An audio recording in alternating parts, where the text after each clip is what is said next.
Hi everyone, it's Maeve. Today I'm going to be doing something a little bit different. I'm actually going to be doing a book haul. I don't do these very often, not only because I am really trying to cut down on purchasing new books while I read down the ones that I already own, but also because I don't particularly like watching hauls myself. I would prefer to watch videos where people are talking about books that they have already read and already know that they love or hate or whatever. But because my channel is still very small and I would like to get out there a little bit more, I decided to do a haul video. If you are just here because you like haul videos and you want more hauls, my channel is probably not for you, because this is going to be something that I do maybe once per season, and that's only if I'm really feeling up to it. So without further ado, I have already talked about these first two in one of my previous videos where I was talking about self and indie pub books, but I recently went out of town and I picked up this fantasy novel. I think I might have mispronounced this in my last video. I think it's Caribbean Red, but again, I have no idea how to pronounce this. This is by Ashley Silver, and the blurb on the back says, espionage, romance, found family, and a heist with high chance of explosions. This just sounded really good. It looked really good. It's a signed copy, and I really want to add to my self and indie pub books on my shelves. So the next one is also a self-pub book. This is the longest self-pub book that I currently own, and that is Atonement of the Spine Cleaver by F.E. Bryce. The short blurb for this is, she burned down their cities, now she needs their protection.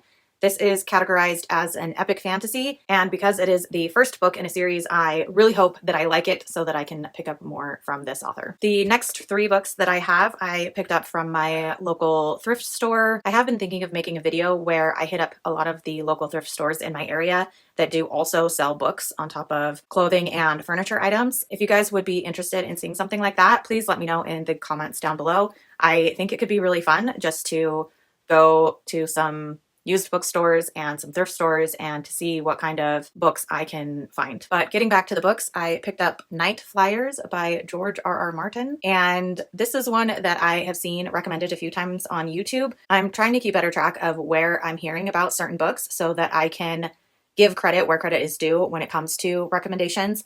But as for this, I can't remember. There were two different channels that mentioned it, and I picked it up because it is a short George R.R. Martin novel, and I have been wanting to read some of his other works besides Game of Thrones. And the one that I tried where he co-wrote a book, I will have a picture of it right here. It was a miss for me. I DNF'd it in one of the first chapters. Next, I have The Beauty. This is one that I saw recommended for if you like the Southern Reach trilogy by Jeff Vandermeer. So when I saw this at my thrift store, I picked it up because I really enjoyed the Southern Reach trilogy, and I'm hoping that I will enjoy this as well. And this is The Beauty by Alia Whiteley. And the last book that I got from my local thrift store was Contagious by Scott Sigler. This is a sci-fi horror series about a pathogen that is turning ordinary people into murderers, and there was something about aliens. I've been wanting to read a little bit more horror here and there to see what my taste really is with the horror genre. And so I was really curious to pick this up and see what I think. And the last book for this haul is 365 Days by Ronald J. Glasser.